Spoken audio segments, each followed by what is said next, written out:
নমস্কার। আজকের আলোচনা এক ঐতিহাসিক রহস্যকে ঘিরে। প্রায় ৮ দশক হতে চলল, কিন্তু আজও আমাদের ভাবায় দ্বিতীয় বিশ্বযুদ্ধের পর নেতাজি সুভাষচন্দ্র বসুর ঠিক কী হয়েছিল। হ্যাঁ, মানে এটা এমন একটা প্রশ্ন যা প্রজন্মের পর প্রজন্ম ধরে চলছে। একদম। আমাদের কাছে শ্রোতাদের দেওয়া কিছু তথ্যসূত্র আছে। সেখানে তো এই ঘটনার যে বহুল প্রচলিত বিবরণ, মানে বিমান দুর্ঘটনার কথা, সেটাও আছে, আবার তাকে ঘিরে যে নানা তত্ত্ব, সেগুলো আছে। ঠিক। তো আমাদের আজকের কাজ হবে এসব তথ্যের গভীরে গিয়ে মূল বিষয়গুলো একটু খতিয়ে দেখা, যাতে এই জটিল ব্যাপারটা বুঝতে একটু সুবিধা হয়। ঠিক। আর সময়টা দেখুন, মানে প্রেক্ষাপটটা খুব গুরুত্বপূর্ণ। দ্বিতীয় বিশ্বযুদ্ধ প্রায় শেষের মুখে। জার্মানি হেরে গেছে, জাপানের অবস্থাও সঙ্গীন। আত্মসমর্পণ সময়ের অপেক্ষা। হ্যাঁ। এই রকম একটা কঠিন পরিস্থিতিতেও কিন্তু নেতাজি ভারতের স্বাধীনতার লড়াই চালিয়ে যাওয়ার রাস্তা খুঁজছিলেন। সঙ্গীরা জানতেন তিনি আসলে ব্রিটিশ বিরোধী অক্ষশক্তির বাইরেও নতুন কোনো মিত্র সাহায্য খুঁজছেন। সোভিয়েত ইউনিয়নের দিকে ঝুঁকছিলেন, এরকম শোনা যায়। হ্যাঁ, মূলত সোভিয়েত ইউনিয়নের দিকে। কারণ দেখুন, সোভিয়েত ইউনিয়ন মিত্রপক্ষে থাকলেও পশ্চিমী শক্তিগুলোর থেকে তার আদর্শগত অবস্থান ছিল বেশ ভিন্ন। নেতাজির হয়তো আশা ছিল যে তার সমাজতান্ত্রিক চিন্তাধারার প্রতি তারা সহানুভূতি দেখাবে। কিন্তু এটাও ঠিক যে নেতাজির মতো এত বড় মাপের একজন ঐতিহাসিক ব্যক্তিত্বকে ঘিরে রহস্য বা ধরুন কিংবদন্তি তৈরি হওয়াটা খুব স্বাভাবিক। হ্যাঁ, তা তো বটে। এই রহস্যগুলো টিকে থাকে কেন? কারণ এর মধ্যে জড়িয়ে থাকে মানুষের আশা, অবিশ্বাস আর জাতীয় বীরদের বাঁচিয়ে রাখার একটা গভীর আকাঙ্ক্ষা। তাহলে চলুন একদম ঘটনার কেন্দ্রে যাওয়া যাক। নেতাজির শেষ যে যাত্রার কথা আমরা জানি, সেটা শুরু হয়েছিল ভিয়েতনামের সাইগন থেকে, তাই তো? হ্যাঁ, সাইগন থেকে গন্তব্য ছিল টোকিও। মাঝখানে তাইওয়ান আর মাঞ্চুরিয়া হয়ে যাওয়ার কথা ছিল। আচ্ছা, তো ১৭ আগস্ট ১৯৪৫ সাইগনে পৌঁছে নেতাজি জানতে পারলেন যে জাপানি বোমারু বিমান, যেটা, তাতে নাকি অনেকের জায়গা হবে না, শুধু তিনি আর আরেকজন যেতে পারবেন। ঠিক। এই বিষয়টাতেই তো একটা প্রশ্ন ওঠে, তাই না? এত গুরুত্বপূর্ণ যাত্রা, অথচ মাত্র দুজনের জায়গা। হ্যাঁ, এটা সঙ্গীদের মধ্যে স্বাভাবিকভাবেই একটা সংশয় তৈরি করেছিল। শেষ পর্যন্ত নেতাজি তার খুব বিশ্বস্ত সঙ্গী কর্নেল হাবিবুর রহমানকে সঙ্গে নিলেন। আচ্ছা। ১৭ আগস্ট বিকেলে তারা রওনা দিলেন। সঙ্গে ১০-১২ জন জাপানি সেনা আর ক্রু সদস্য ছিলেন। পথে টুরানে, এখনকার দানাং, সেখানে এক রাতের জন্য থামলেন। ও। সেখানে বিমানের ওজন কমানোর জন্য কিছু অস্ত্রশস্ত্র নামিয়ে দেওয়া হয়। পরের দিন ১৮ আগস্ট সকালে তারা আবার যাত্রা শুরু করলেন আর দুপুরে পৌঁছলেন তাইহোকু বিমানবন্দরে, এখনকার তাইপে। আর এই তাইহোকুতেই তো সেই ঘটনাটা ঘটে। হ্যাঁ, এই তাইহোকুতেই। সেখানে জ্বালানি ভরা হলো, মধ্যাহ্নভোজ সারা হলো। বিমানটা ওড়ার প্রস্তুতি নিচ্ছে এমন সময় পাইলট আর ইঞ্জিনিয়ার খেয়াল করলেন যে বিমানের বাঁদিকের ইঞ্জিনে একটা সমস্যা হচ্ছে। সমস্যা? কি ধরনের সমস্যা? ঠিক কী সমস্যা সেটা বিস্তারিত জানা যায় না, কিন্তু তারা নাকি খুব একটা গুরুত্ব দেননি। কারণ ইঞ্জিনটা নতুন ছিল, তাই তারা ওড়ার সিদ্ধান্ত নিলেন। ওহ, এটাই হয়তো। হ্যাঁ, হয়তো এটাই মারাত্মক ভুল ছিল। ১৮ই আগস্ট দুপুর প্রায় ২:৩০ বাজে তখন। বিমানটা রানওয়ে ধরে এগিয়ে আকাশে উড়ল। কিন্তু মাটি ছাড়ার কয়েক মুহূর্ত পরে, ধরুন ১০০ ফুট উঁচুতে, একটা প্রচণ্ড বিস্ফোরণের শব্দ শোনা গেল। বিস্ফোরণ? হ্যাঁ, বিমানের বাঁ দিকের ইঞ্জিনটা খুলে পড়ে গেল আর বিমানটা সঙ্গে সঙ্গে নিয়ন্ত্রণ হারিয়ে মাটিতে আছড়ে পড়ল। দাউ দাউ করে আগুন জ্বলতে শুরু করে। সর্বনাশ! ককপিটের কাছে যারা ছিলেন, জাপানি পাইলট, কো পাইলট আর একজন উচ্চপদস্থ সেনা অফিসার, তারা ঘটনাস্থলে মারা যান। কিন্তু নেতাজি আর হাবিবুর রহমান, তারা তো বিমানের পিছনের দিকে ছিলেন। হ্যাঁ, তারা পেট্রোল ট্যাঙ্কের কাছাকাছি ছিলেন আর আশ্চর্যজনকভাবে সেই মুহূর্তে তারা বেঁচে যান। কিন্তু অবস্থা ছিল ভয়ঙ্কর। বিশেষ করে নেতাজির পোশাক নাকি গ্যাসোলিনে ভিজে গিয়েছিল। ওহ, তাহলে তো। ঠিক। হাবিবুর রহমানের পরের বয়ান অনুযায়ী পেছনের দরজাটা জ্যাম হয়ে গিয়েছিল, তাই তাদের জ্বলন্ত বিমানের সামনের দিক দিয়েই বেরোতে হয়। আগুনের মধ্যে দিয়ে? হ্যাঁ, আগুনের মধ্যে দিয়ে। আর বেরোনোর সময় পেট্রোলে ভেজা নেতাজির পোশাকে আগুন ধরে যায়। হাবিবুর রহমান নিজে আহত হওয়া সত্ত্বেও সেই আগুন নেভানোর চেষ্টা করেন। তারপর? তাদের তাড়াতাড়ি কাছের নামন মিলিটারি হাসপাতালে নিয়ে যাওয়া হয়। নেতাজির অবস্থা ছিল খুবই আশঙ্কাজনক, সারা শরীর মারাত্মকভাবে পুড়ে গিয়েছিল। কয়েক ঘণ্টা লড়াইয়ের পর সেই হাসপাতালেই রাত ৯টা নাগাদ তিনি শেষ নিঃশ্বাস ত্যাগ করেন। কিন্তু কিন্তু কোনো ছবি বা ডেথ সার্টিফিকেট সেগুলো কি ছিল? না, প্রাথমিকভাবে সেগুলোর অভাব ছিল। আর এই আনুষ্ঠানিক প্রমাণের অভাবটাই কিন্তু শুরু থেকে একটা সন্দেহের পরিবেশ তৈরি করে। অর্থাৎ একদিকে হাবিবুর রহমানের মতো একজন প্রত্যক্ষদর্শী যিনি নিজেও আহত তার বয়ান, আর অন্যদিকে মৃত্যুর অকাট্য প্রমাণের অভাব। এই দুটো মিলিয়ে একটা ধোঁয়াশা তৈরি হয়, তাই তো? একদম। আর এই ধোঁয়াশাটা আরও ঘনীভূত হয় যখন ভারতে তখন অন্য একটা ঘটনা ঘটছে। কি ঘটনা? ১৯৪৫ নভেম্বর দিল্লির লালকেল্লায় শুরু হয়েছে আজাদ হিন্দ ফৌজ বা আইএনএর ধৃত অফিসারদের বিচার। ও হ্যাঁ, আইএনএ ট্রায়ালস। ঠিক। ব্রিটিশ সরকার চেয়েছিল আইএনএ সদস্যদের দেশদ্রোহী প্রমাণ করে একটা উদাহরণ তৈরি করতে, ভারতীয়দের মনে ভয় ধরাতে। কিন্তু ফল হলো একেবারে উল্টো। উল্টো মানে কি হয়েছিল? আরে এই বিচারের মাধ্যমেই তো ভারতের সাধারণ মানুষ প্রথম ব্যাপকভাবে জানতে পারল নেতাজির নেতৃত্বে আজাদ হিন্দ সরকার গঠন আর আইএনএর অবিশ্বাস্য লড়াইয়ের কথা। ব্রিটিশরা তো এই খবর এতদিন ধরে প্রায় চেপে রেখেছিল। হ্যাঁ, ঠিক। আর বিচারের জন্য যে তিনজনকে বাছা হলো, শাহনওয়াজ খান, গুরবক্স সিং ধিলোন আর প্রেম কুমার সাইগর, একজন মুসলিম, একজন শেখ, একজন হিন্দু, তারা রাতারাতি জাতীয় সংহতি আর ব্রিটিশ বিরোধী প্রতিরোধের প্রতীকে পরিণত হলেন। দেশ জুড়ে বিক্ষোভ শুরু হয়েছিল, তাই না? প্রবল বিক্ষোভ, ছাত্র, শ্রমিক, সাধারণ মানুষ সবাই আইএনএ সৈনিকদের মুক্তির দাবিতে রাস্তায় নেমে পড়ল। কংগ্রেসও তো তখন এগিয়ে এসেছিল। হ্যাঁ, কংগ্রেস আইএনএ ডিফেন্স কমিটি গঠন করে। নেহেরু নিজে আইনজীবীর পোশাক পরে আদালতে সওয়াল করেন। তাদের যুক্তি ছিল আজাদ হিন্দ সরকার একটা আইনসম্মত সরকার ছিল, তাই তার সেনারা দেশদ্রোহী হতে পারে না। যদিও বিচারে তো দণ্ড হয়েছিল। হ্যাঁ, যাবজ্জীবন কারাদণ্ড হয়েছিল। কিন্তু জনতার চাপ এতটাই বেড়ে গিয়েছিল, তার ওপর আবার রয়্যাল ইন্ডিয়ান নেভি মানে নৌসেনারা বিদ্রোহ করল।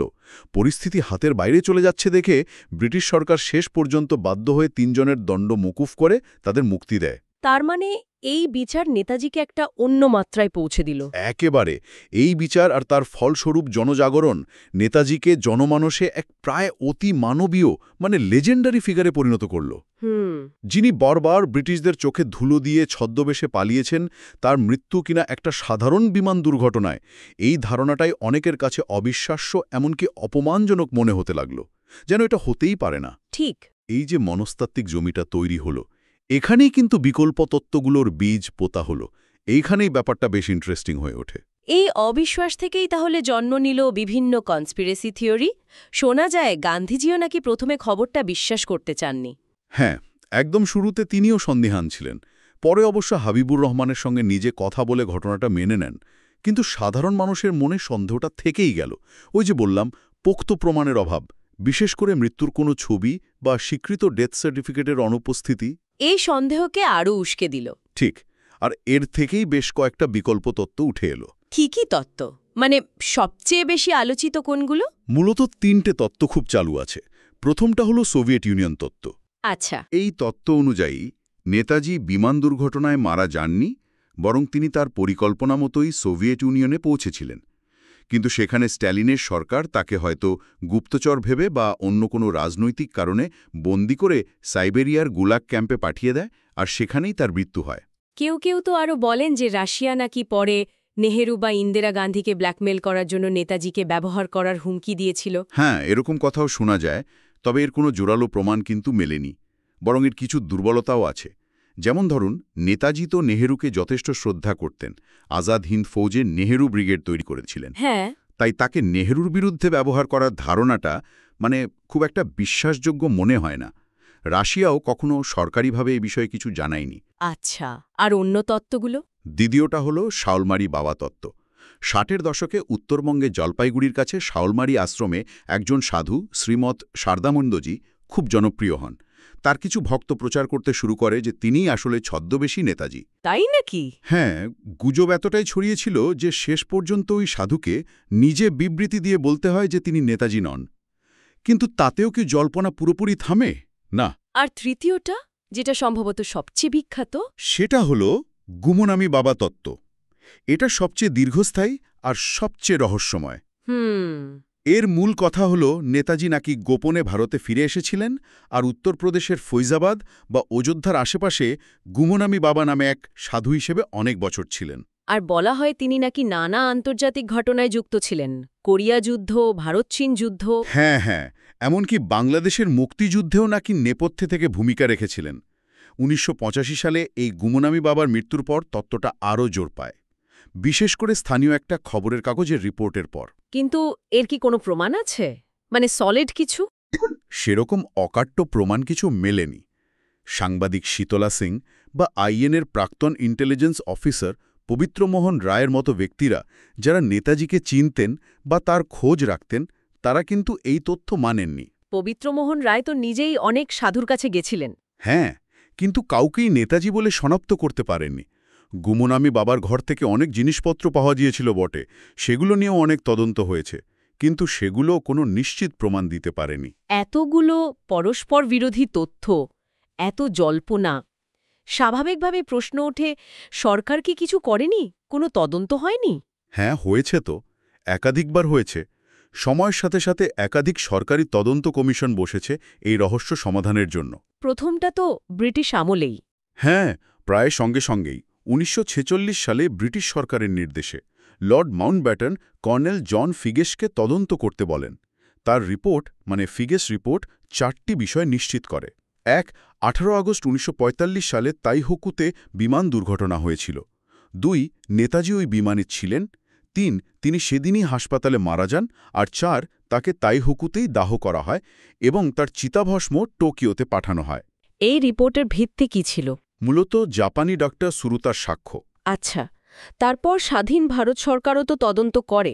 হ্যাঁ, প্রথমটা ১৯৫৬ সালে শাহনওয়াজ কমিটি। এটা খুব গুরুত্বপূর্ণ, কারণ এর নেতৃত্বে ছিলেন নেতাজির নিজের ফৌজের অফিসার শাহনওয়াজ খান। আর কমিটিতে সদস্য হিসেবে ছিলেন নেতাজির নিজের দাদা সুরেশচন্দ্র বসু। ও, তারা তো অনেক জায়গায় গেছিলেন। হ্যাঁ, জাপান, থাইল্যান্ড, ভিয়েতনাম, বিভিন্ন দেশে গিয়ে প্রায় ৬৭ জন সাক্ষীর ইন্টারভিউ নেন তারা। তাদের রিপোর্টও কিন্তু ফিগেস রিপোর্টের সিদ্ধান্তকেই সমর্থন করে, মানে বিমান দুর্ঘটনাতেই নেতাজির মৃত্যু এবং তার চিতাভস্ম টোকিওর রেনকোজি মন্দিরে রাখা আছে। কিন্তু সুরেশচন্দ্র বসু, তিনি তো এই রিপোর্টের সাথে একমত হননি। ঠিক, এখানেই প্রথম বড়সড় একটা ভিন্নমত তৈরি হয়। সুরেশচন্দ্র বসু রিপোর্টে সই করতে অস্বীকার করেন। কেন? তার কি যুক্তি ছিল? তার অভিযোগ ছিল কিছু তথ্য নাকি গোপন করা হয়েছে আর রিপোর্টটা একপেশে। তিনি বিশ্বাস করতেন নেতাজি জীবিত আছেন এবং ফিরবেন। যদিও তার সেই ভবিষ্যৎবাণী সত্যি হয়নি, কিন্তু তার এই ভিন্নমতটা ষড়যন্ত্র তত্ত্বে বিশ্বাসীদের হাতে একটা বড় অস্ত্র তুলে দেয়। তা সত্ত্বেও রিপোর্টটা গৃহীত হয়েছিল। হ্যাঁ, সংখ্যাগরিষ্ঠের মতানুযায়ী রিপোর্ট গৃহীত হয়। এর পরও কি তদন্ত হয়েছে? হ্যাঁ, ১৯৭০ সালে আবার একটা ১ সদস্যের কমিশন বসে, খোসলা কমিশন। নেতৃত্বে ছিলেন বিচারপতি জি.ডি. খোসলা। তিনিও আগের দুটো রিপোর্টের সিদ্ধান্তকেই মান্যতা দেন। তিনি কি তাইওয়ান গেছিলেন? হ্যাঁ, কিন্তু ততদিনে সেই বিমানবন্দর বা হাসপাতালের আর কোনো অস্তিত্ব ছিল না, তাই নতুন কিছু খুঁজে পাননি। বিচারপতি খোসলা তার রিপোর্টে বরং বেশ কড়া মন্তব্য করেন। তিনি বলেন, নেতাজির অন্তর্ধান ঘিরে অনেক তত্ত্বই আসলে কল্পনা প্রসূত এবং সত্যের বিকৃতি, যার পিছনে রাজনৈতিক বা প্রচার পাওয়ার উদ্দেশ্য থাকতে পারে। কিন্তু গুমনামি বাবার তত্ত্বটা তো তারপরও জোরালো হয়, সেই নিয়ে আবার তদন্ত। হ্যাঁ, সেটাই হলো মুখার্জি কমিশন। ১৯৯৯ সালে বিজেপি সরকারের আমলে গঠিত হয়, অবসরপ্রাপ্ত সুপ্রিম কোর্ট বিচারপতি মনোজ কুমার মুখার্জির নেতৃত্বে। এই কমিশন তো অনেক ফাইল দেখেছিল, বিদেশেও গেছিল। হ্যাঁ, অনেক ফাইল পরীক্ষা করে, বিভিন্ন দেশে যায়, এমনকি গুমনামি বাবার ডিএনএ পরীক্ষারও নির্দেশ দেয়। নেতাজির পরিবারের সদস্য যেমন সুগত বসু রক্তের নমুনাও দেন, কিন্তু গুমনামি বাবার দাঁতের ডিএনএর সাথে তা মেলেনি। কিন্তু এই মুখার্জি কমিশনের রিপোর্টটাই তো সবচেয়ে বেশি বিতর্কিত, তাই না? অত্যন্ত বিতর্কিত, কারণ এই কমিশন আগের সব রিপোর্টকে বাতিল করে দেয়। তারা বলে বিমান দুর্ঘটনায় ঘটেনি, আর রিঙ্কোজি মন্দিরের চিতাভস্ম নেতাজির নয়। কিন্তু কিসের ভিত্তিতে? তাদের যুক্তি কী ছিল? এখানেই প্রশ্ন। তাদের দেওয়া যুক্তিগুলো নিয়ে প্রচুর বিতর্ক হয়। যেমন কমিশন দাবি করে হাবিবুর রহমান নাকি বলেছিলেন বিমান ১২,০০০ ফুট থেকে পড়েছিল। হাবিবুর রহমান নিজে কিন্তু এরকম কথা কখনো বলেননি। তাই নাকি? হ্যাঁ, তারা দাবি করে হাসপাতাল বা শ্মশানের কোনো রেকর্ড নেই। আরে বাবা, দুর্ঘটনার ৫৫ বছর পর সেই রেকর্ড থাকবে এমন আশা করাটাই তো। ঠিক। রিঙ্কোজি মন্দিরে চিতাভস্মের ডিএনএ পরীক্ষার প্রস্তাব দেওয়া হয়েছিল, কিন্তু কমিশন তাতে রাজি হয়নি। তাইওয়ানের স্থানীয় কাগজে যে দুর্ঘটনার খবর বেরিয়েছিল তার প্রমাণ থাকা সত্ত্বেও কমিশন দাবি করে কোনো খবরই নাকি বেরোয়নি। তার মানে কমিশন প্রতিষ্ঠিত তত্ত্বকে খারিজ করল, কিন্তু বিকল্প কিছু বলতে পারল না। একদম। মুখার্জি কমিশন বলল বিমান দুর্ঘটনা হয়নি। বেশ, তাহলে কি হয়েছে সেই বিষয়ে তারা কোনো স্পষ্ট সিদ্ধান্তে আসতে পারল না, কোনো বিকল্প তত্ত্ব প্রতিষ্ঠা করতে পারল না। এই কারণেই 2006 সালে তৎকালীন ইউপিএ সরকার সংসদে এই রিপোর্ট পেশ করলেও তা গ্রহণ করেনি। আর এই প্রত্যাখ্যান তো ষড়যন্ত্র তত্ত্বকে আরও উস্কে দিল, তাই না? স্বাভাবিকভাবেই সরকারের নিজের কমিশনই বলছে দুর্ঘটনা হয়নি, আবার সরকার সেই রিপোর্ট মানছে না। এর চেয়ে বড় রসদার কি হতে পারে? তাহলে এই রহস্যের জট খুলতে আর কি করা হয়েছে? ওই যে গোপন ফাইলের কথা শোনা যায়, সেগুলো? হ্যাঁ, বিভিন্ন সময়ে, বিশেষ করে গত কয়েক বছরে ভারত সরকার নেতাজি সংক্রান্ত প্রচুর গোপন ফাইল প্রকাশ করেছে। 1997 থেকে শুরু করে 2016 পর্যন্ত ধাপে ধাপে প্রায় 304টি ফাইল। এর মধ্যে ন্যাশনাল আর্কাইভস, প্রধানমন্ত্রীর দপ্তর, স্বরাষ্ট্র ও পররাষ্ট্র মন্ত্রণালয়ের ফাইলও আছে। এই এত ফাইল থেকে কি নতুন কিছু জানা গেছে? কোনো দিশা? দেখুন, বেশিরভাগ ফাইলেই পুরনো তথ্য বা প্রশাসনিক চিঠিপত্র এসবই আছে।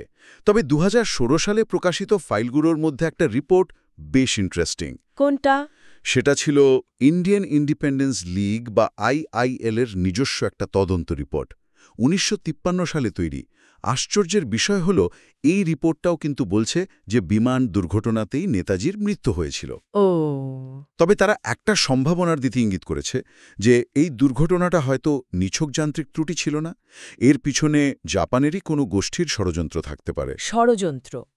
এটা তো সেই শুরুর দিকের ঘটনার সাথে মেলে, যেখানে বলা হয়েছিল বিমানে মাত্র 2 জনের জায়গা হবে। ঠিক, এটা সেই প্রশ্নটাকে আবার উস্কে দেয়। আন্তর্জাতিক স্তরেও তো কিছু ফাইল প্রকাশ করা হয়েছে। Russia, Germany. হ্যাঁ, রাশিয়া, জার্মানি, ব্রিটেন, আমেরিকা এরা কিছু ফাইল প্রকাশ করেছে। কিন্তু একটা বিষয় খুব লক্ষ্য করার মতো। কি? জাপান, যে দেশটা এই ঘটনার সঙ্গে সবচেয়ে বেশি জড়িত, তারা নেতাজি সংক্রান্ত তাদের 5টা গোপন ফাইলের মধ্যে 3টে এখনও প্রকাশ করেনি। কেন?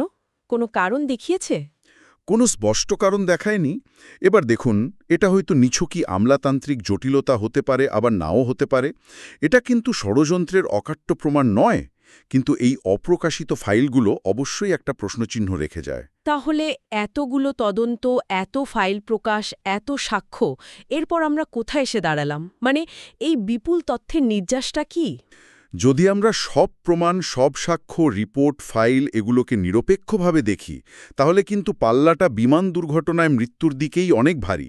মানে হাবিবুর রহমানের সাক্ষ্য, জাপানি ডাক্তারদের বয়ান। হ্যাঁ, ফেগেস, শাহনওয়াজ, খোসলা কমিশনের সিদ্ধান্ত, এমনকি IIL এর রিপোর্ট সবই কিন্তু একই দিকে নির্দেশ করছে। নেতাজির পরিবারের সদস্যরাও তো অনেকে এটা মেনে নিয়েছেন। হ্যাঁ, তার মেয়ে অনিতা পাফ বা প্রপৌত্র চন্দ্রকুমার বসুর মতো অনেকেই এই কঠিন সত্যটা মেনে নিয়েছেন।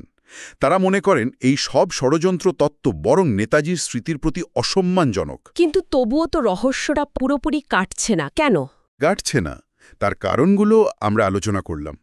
প্রথমত, নেতাজির মতো একজন কিংবদন্তি নায়কের এরকম একটা সাধারণ মৃত্যু মেনে নেওয়াটা অনেকের কাছেই কঠিন।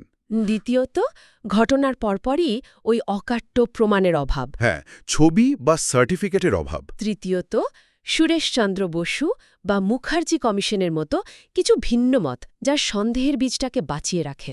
আর চতুর্থত, ওই জাপানের অপ্রকাশিত ফাইলগুলো একটা ধোঁয়াশা জিয়ে রেখেছে। আর হ্যাঁ, সরকারি বিবরণে একটা অবিশ্বাস তো থাকেই অনেকের মনে। তাহলে শেষ পর্যন্ত কি আমরা এই সিদ্ধান্তে আসতে পারি যে প্রাপ্ত তথ্যের ভিত্তিতে বিমান দুর্ঘটনায় এবং তাতে নেতাজির মৃত্যুর সম্ভাবনায় সবচেয়ে জোরালো? কিন্তু একটা সূক্ষ্ম প্রশ্নচিহ্ন হয়তো থেকেই যায়। সেটা হলো দুর্ঘটনার প্রকৃত কারণ নিয়ে। এটা কি সত্যিই নিছকই একটা দুর্ভাগ্যজনক যান্ত্রিক ত্রুটি ছিল, নাকি এর পিছনে ওই IL রিপোর্টে বা জাপানের অপ্রকাশিত ফাইলের ইঙ্গিতে অন্য কোনো রহস্য লুকিয়ে আছে? এটাই হয়তো শেষ ভাবনার বিষয়। হ্যাঁ, মানে ইতিহাস কিভাবে লেখা হয়, প্রমাণ, সাক্ষ্য আর তদন্ত, এগুলো কতটা নির্ভরযোগ্য, আর তথ্যের অভাব বা ধরুন ইচ্ছাকৃত গোপনীয়তা, সেটা কিভাবে একটা প্রায় প্রতিষ্ঠিত ঘটনাকেও দশকের পর দশক ধরে বিতর্কের কেন্দ্রে রাখতে পারে? এই প্রশ্নগুলো নিয়ে শ্রোতারা অবশ্যই ভাবতে পারেন।